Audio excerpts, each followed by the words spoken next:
Ya, terima kasih teman-teman wartawan, media, insan pers yang saya cintai dan banggakan. Saya baru saja mengikuti rapat terbatas bersama Bapak Presiden Prabowo Subianto membahas tentang penanganan sekaligus juga pengelolaan sampah secara nasional. Tentu kita tahu bahwa sampai dengan hari ini kita masih menghadapi berbagai permasalahan sampah di berbagai kota, kabupaten, seluruh Indonesia. Masyarakat kita juga banyak sekali yang sudah mengeluhkan permasalahan ini dan tentu kita tidak boleh diam.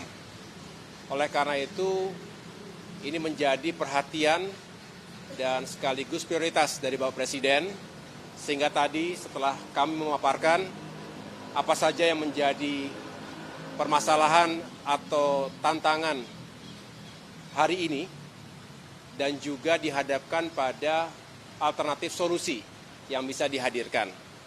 Dan tentunya kita harus menghadirkan kesadaran dan kepedulian secara nasional. Pertama itu yang harus dibangun, oleh karenanya pendidikan, sosialisasi, termasuk di sekolah-sekolah kita, dari mulai kecil sampai dengan dewasa harus ditanamkan kesadaran untuk membuang sampah pada tempatnya dan mengurangi sampah itu sendiri. Nah, yang kedua tentu kita harus mencari solusi dari kondisi hari ini yang kita tahu di sana-sini sudah terjadi penumpukan sampah. Contohnya Bantar Gebang yang sudah menggunung.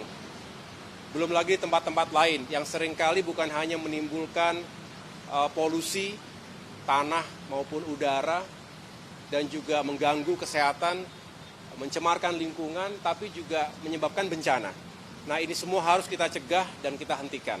Disinilah harus hadir beberapa terobosan, termasuk penggunaan teknologi dan infrastruktur yang fokus pada penanganan sampah dari hulu hingga hilir. Dari mulai sumbernya, rumah tangga, industri, sentra-sentra komersial, dan semua yang memproduksi sampah. Contoh di berbagai kota metropolitan, Jakarta misalnya yang setiap harinya memproduksi 7.000 hingga 8.000 ton sampah. Ini harus bisa ditangani dengan baik. Di kota-kota besar lainnya juga demikian. Memang skalanya berbeda-beda. Ada yang sudah di atas 1.000 ton per hari, ada yang mungkin di bawahnya, sehingga pendekatan teknologinya pun, termasuk infrastrukturnya pun berbeda-beda. Tetapi kita ingin pastikan di TPST, tempat pembuangan sampah terpadu, sampai dengan nanti di TPA, tempat pemrosesan akhir, di mana sampah diharapkan bisa dihancurkan, kemudian juga sebagian bisa ditimbun, tetapi selebihnya benar-benar kita fokus pada recycle, dikembalikan kepada produser untuk bisa diproduksi komoditas tertentu, tapi juga pembakaran tadi bisa kemudian diubah menjadi listrik. Ini adalah kebutuhan energi yang terbarukan yang juga harus kita kawal bersama-sama. Jadi, kesimpulannya adalah kita ingin menghadirkan kebijakan yang komprehensif terintegrasi. Yang menjadi ujung tombak sebetulnya para pemerintah daerah, tetapi pemerintah pusat akan hadir dengan kebijakan dan bersama-sama. Inilah mengapa Bapak Presiden tadi memerintahkan saya untuk menyusun satuan tugas percepatan terkait dengan infrastruktur dan segala elemen pengelolaan dan penanganan sampah secara nasional. Kita hadirkan gerakan nasional Indonesia bersih dari sampah. Dan segala hal yang saya anggap penting, tadi juga menjadi perhatian Bapak Presiden, sekali lagi bukan hanya infrastrukturnya, bukan hanya teknologinya, tetapi bagaimana kesadaran masyarakat ini bisa terus kita bangun bersama-sama. Demikian yang dapat saya sampaikan.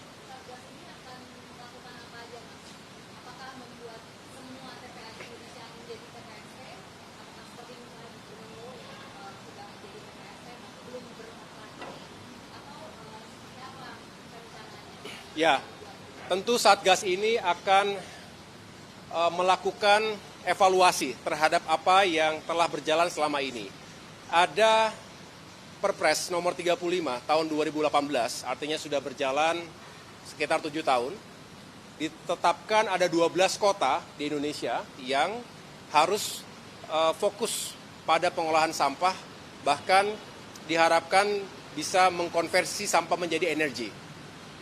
Nah, kita tahu belum semuanya berjalan, bahkan bisa dikatakan baru 2 kota, Surabaya, di Benowo itu, dan di Solo, Surakarta. Tempat lain masih ada tantangan di sana-sini. Disinilah kita ingin mengevaluasi mana saja yang perlu dicarikan solusinya. Nah, nanti terkait dengan pengolahan di TPA, kita harus pastikan, karena sekali lagi setiap daerah, setiap kota itu beda-beda skalanya. Nah, kita ingin pendekatannya adalah seefektif mungkin. Tidak boleh parsial sehingga justru tidak tepat sasaran, kurang efisien, dan akan berkepanjangan. Kita harus hadirkan yang berkelanjutan betul.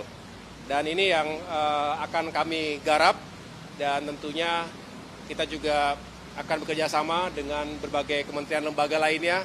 Perlu penganggaran, perlu eksekusi yang baik, dan koordinasi dengan pemerintah daerah menjadi suatu keharusan. Ya, kita lihat di berbagai negara maju juga sudah menerapkan teknologi seperti itu. Dan di Indonesia sendiri ada beberapa yang menurut saya perlu kita pelajari lebih lanjut, tetapi kita ingin yang advance, yang sekali lagi efektif, bisa benar-benar secara signifikan menghilangkan tumpukan dan gunungan sampah-sampah itu, dan sekaligus mengkonversinya menjadi energi. Ya.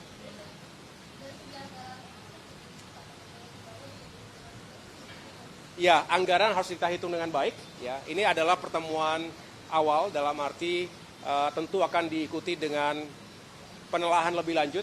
Saya tadi juga ketemu dengan Menteri Keuangan di dalam, dan beliau juga tentunya bersedia ingin menjadi bagian dari solusi juga. Tentu kami akan duduk bareng dan membahas ini secara lebih detail, karena ya kita harus memaksimalkan ataupun meyakinkan anggaran tersebut benar-benar sesuai dengan kebutuhan yang kita butuhkan sekarang.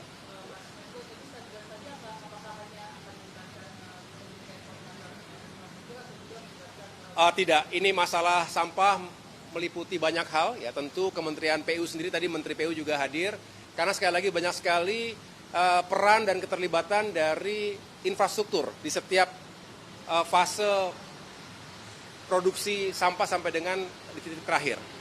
Tetapi juga tentu tidak itu. Kita tahu ini adalah masalah lingkungan hidup, ya.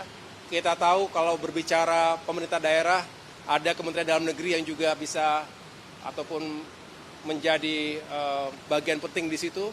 Kementerian Keuangan, kita harapkan bisa memberikan dukungan anggarannya, termasuk juga kita membuka potensi skema kerjasama dengan swasta, dan apapun atau siapapun yang akan kita libatkan, tentunya diharapkan bisa menjadi satu tim yang kuat, satgas yang kuat untuk menyelesaikan masalah ini. Nah, segera kita akan susun dulu, ya. Yang jelas tadi baru mendapatkan direktif, dan pada akhirnya nanti akan diputuskan dan akan berjalan. Nanti kita jelaskan lagi.